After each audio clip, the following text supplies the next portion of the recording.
A Bíblia fala de muitas pessoas normais, comuns, que foram pessoas que venceram o medo através da coragem e da fé.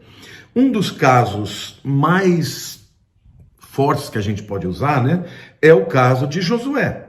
Josué foi um homem que teve que enfrentar a grande tarefa de substituir um homem que falava diretamente com Deus, Moisés, para conduzir uma nação inteira. Então, não foi fácil para ele. E Josué teve que muitas vezes enfrentar os seus próprios medos. Mas Deus, quando fala com ele, diz: ser forte e corajoso. Eu não te mandei? Então, ser forte e corajoso. Esforça-te, tem bom ânimo. Porque assim como eu fui com Moisés, assim também eu vou ser com você. Então, deixa eu dizer algo para vocês, queridos. O medo é inerente à raça humana. Deus não criou o ser humano com medo. Aliás, a Bíblia diz que Deus não nos deu espírito de temor. O medo é uma emoção aprendida, porque o bebê, quando é criança, ele não tem medo. Ele começa a ter medo quando ele percebe que ele não tem controle e que nem todas as pessoas com quem ele convive são pessoas dignas de confiança plena. Aí, então, a vida vai acrescentando uma série de medos para nós. Mas a vitória contra o medo não está no fato de você não ter medo, mas no fato de que você assume uma postura de coragem. E eu quero falar sobre 3 razões para a gente ter coragem na nossa vida para sermos vencedores. A primeira coragem que a gente tem, a primeira, vamos dizer assim, motivo ou o primeiro fundamento da nossa coragem é a promessa de Deus. Deus mandou Josué liderar o povo. E ele, obviamente, tinha prometido a terra prometida. E Moisés não entrou na terra prometida. Deus disse: você não vai entrar. Quem vai entrar é Josué. E quando Deus chama Josué, ele fala: eu vou te fazer conduzir esse povo. Então, queridos, eu quero dizer que Josué conquistou a terra, não foi porque ele foi melhor que Moisés, mas foi porque Deus disse: eu vou fazer você entrar. Agora, Josué tinha que ter a parte dele, e a parte dele é confiar na palavra de Deus. E aqui eu quero dizer para cada um de vocês, eu mesmo tenho que falar para mim mesmo, porque eu também tenho os momentos na vida que eu enfrento situações em que eu fico atemorizado. Mas o primeiro fundamento de nós termos coragem não é a nossa força, não é a nossa capacidade de gerenciar as circunstâncias, é confiar nas promessas de Deus. E, queridos, Deus tem muitas promessas para todos nós. A Bíblia está recheada de promessas. Então, uma das maneiras mais eficazes de você se tornar uma pessoa corajosa é ler muito a Bíblia. Ler todas as promessas de Deus e dizer: Senhor, esta palavra que o Senhor prometeu, eu não tenho que te lembrar de cumprir na minha vida. Eu só tenho que me apropriar e crer. Porque Deus é fiel e Ele não volta atrás nas suas palavras. Amém? Não é lindo isso? Então, o primeiro fundamento da nossa coragem é que Deus é um Deus de promessas. E esse Deus de promessas é um Deus que cumpre. A Bíblia diz que Deus não é o homem para mentir, nem filho do homem para se arrepender. Então, agora, coragem está diretamente ligada à fé. Lá em 1 João capítulo 5, versículo 4, a Bíblia diz assim: esta é a vitória que vence o mundo, a nossa fé. Ou seja, a gente vence o mundo e vence o mundo através de uma atitude proativa, de coragem, através da fé. E a promessa de Deus é que o cristão, ele vence o mundo. A palavra mundo no grego é cosmos. Está falando de tudo que envolve essa realidade que vivemos, inclusive a realidade espiritual, os demônios, os adversários.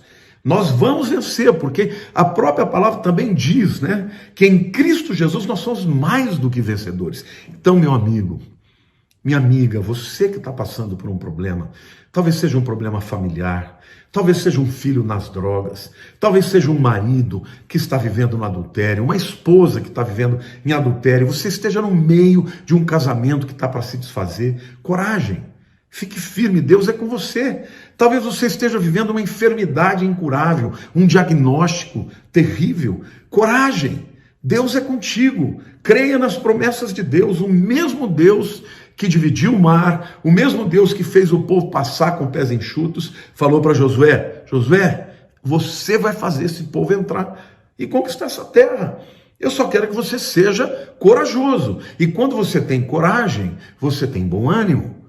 Quando a gente tem medo, a gente fica desanimado, a gente fica amedrontado. Agora, isso não vem de Deus. Deus quer que você tenha coragem de enfrentar os problemas. Deus não vai tirar os problemas da sua frente, mas Ele vai te dar coragem e vitória, porque a sua palavra, as suas promessas serão cumpridas. Amém? A segunda coisa que eu quero falar para vocês é a coragem que vem da palavra. Ah, pastor, mas não são as mesmas coisas? São e não são. Porque promessas que a gente guarda para a nossa vida, a gente pode ter uma promessa específica para uma área da nossa vida que a gente está esperando, ou uma vitória que a gente está lutando.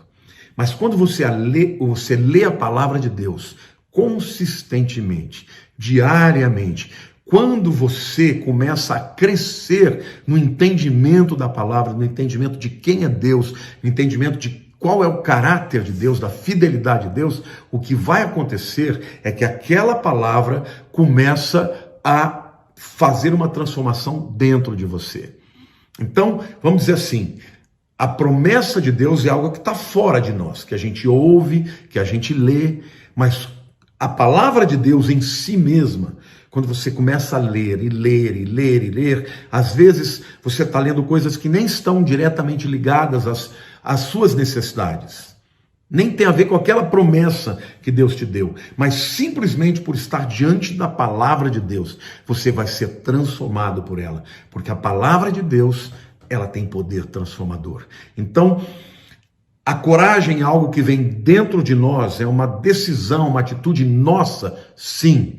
Mas a palavra de Deus, quando entra em nós, ou seja pelo ouvido, ou seja pela leitura, ou seja compartilhando com as pessoas, a palavra de Deus certamente vai produzir coragem na sua vida, né? A palavra de Deus diz lá em Efésios capítulo 4, né? Falando a verdade em amor. Nós vamos crescer em todos os aspectos, né? Em quem? Naquele que é o cabeça, em Jesus. Ou seja, quando você, mais do que simplesmente ler e ouvir, que é uma atitude passiva, você começa a falar, a proferir, a profetizar a palavra de Deus, a promessa de Deus é que você vai crescer na verdade, em amor e em Jesus. Não é lindo? Então, as promessas de Deus são de fora para dentro, mas a leitura da palavra que você começa a fazer e começa a transformar a tua vida vai trazer uma resposta de ação. Aí você não só ouve, você não só lê, você começa a falar, você começa a profetizar. E quando isso acontece na tua vida, você vai crescer sem dúvida alguma e vai se tornar uma pessoa mais forte, mais preparada para vencer a vida. Sabe, querido, você pode até estar ouvindo uma voz do inimigo que diz assim: olha, você acha que Deus se importa com você? Você acha que Deus te ama? Você acha que Deus está preocupado com a sua dor, com as suas lágrimas? Ele não está nem aí, Deus tem muita coisa para fazer, Ele é muito grande. Não, querido, a Bíblia diz que nem um fio de cabelo cai sem que Deus saiba. A Bíblia diz que Deus não dorme e não tosteneja. A Bíblia diz que os anjos do Senhor acampam ao redor dos que o temem e os livra. Ou seja, Deus se importa com você. Ele provê o seu livramento. Ele manda os anjos para trabalharem e para lutarem por você. A palavra de Deus também diz que nem na antiguidade se viu, nem com os ouvidos se percebeu um Deus além de ti, que trabalha por aqueles que nele esperam. Então, coragem. Coragem, não só ouça a palavra que eu estou te pregando, mas profetize, declare, leia, recite, decore, ore a palavra de Deus, porque um dos fundamentos principais da nossa coragem tem a ver com a palavra de Deus nos transformando e sendo proferida por cada um de nós. O terceiro aspecto que eu quero falar da coragem, o terceiro fundamento da coragem, é a coragem que vem da presença de Deus. O Senhor falou para Josué lá no capítulo 1, versículo 9. Eu estarei contigo onde quer que fores. Assim como fui com Moisés, serei contigo todos os dias da sua vida. Não é maravilhoso saber isso, querido? Domingo eu preguei uma palavra maravilhosa, né? E eu fui muito tocado por essa palavra. E essa palavra fala dos portões que Neemias restaurou. E um dos portões que ele restaurou era o portão do vale. E eu disse que esse portão era chamado assim porque ele dava acesso ao vale de Inom. E eu aproveitei isso para dizer que Jerusalém é uma cidade de montes e vales. E comparei esta palavra e usei essa metáfora para dizer que a nossa vida cristã é uma vida de montes e de vales, de altos e de baixos, de vitórias e de lutas. Nem todos os momentos vão ser momentos de refresco. Vai ter momentos que você vai lutar, que você vai ter que tomar posição, ser corajoso. Mas não se esqueça de uma coisa, querido. Jesus está com você. E eu usei a palavra dizendo, muitas vezes nós vamos caminhar pelos vales, mas Jesus é o lírio dos vales. E quando nós andamos com Ele, Ele será para nós refresco. O lírio é uma flor perfumada, nós vamos sentir o seu perfume. A presença de Deus faz com que a gente fique encorajado. Amém?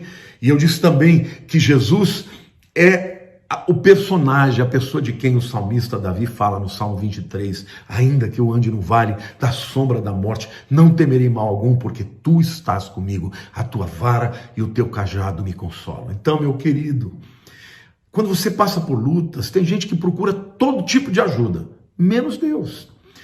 Quantas vezes eu recebi pessoas falando assim para mim no meu gabinete, pastor, eu já fiz de tudo, agora só falta orar. Aí eu digo para ela, mas você devia ter orado primeiro. A coisa mais importante a fazer é orar, porque quando a gente busca a presença de Deus, a presença de Deus vai nos fortalecer. Porque sabe, querido, Deus sabe o que você necessita. E se você é dele, ele te ama. A Bíblia diz que até mesmo antes de você abrir a tua boca, Deus já sabe aquilo que você necessita. E Ele provê a tua necessidade. Agora, então para que orar? Porque quando nós oramos, nós somos fortalecidos. Nós vamos responder às dificuldades da vida de uma maneira diferente. Porque tem muita gente que fica sempre lutando no seu próprio braço, na sua própria capacidade, e quando descobre que não consegue, aí se desespera. Então, nós temos coragem quando a gente vive na presença de Deus. Quanto mais você viver em comunhão com o Senhor, mais forte você vai ser espiritualmente. Amém? Então, eu quero terminar essa palavra dizendo para você, ser forte, ser corajoso. Não te mandei eu. O Senhor está te dizendo, levanta da tua cama, levanta da tua depressão, levanta da tua angústia, levanta a cabeça, olha para cima, de onde vem o meu socorro? Vem do Senhor, o Senhor é contigo. E Ele quer que você seja bravo, que você seja forte, que você seja efetivamente uma pessoa corajosa. Amém? Que Deus te abençoe, que esta unção maravilhosa de coragem venha sobre a tua vida. Ouça esta palavra várias vezes. Não ouça só uma vez, ouça várias vezes.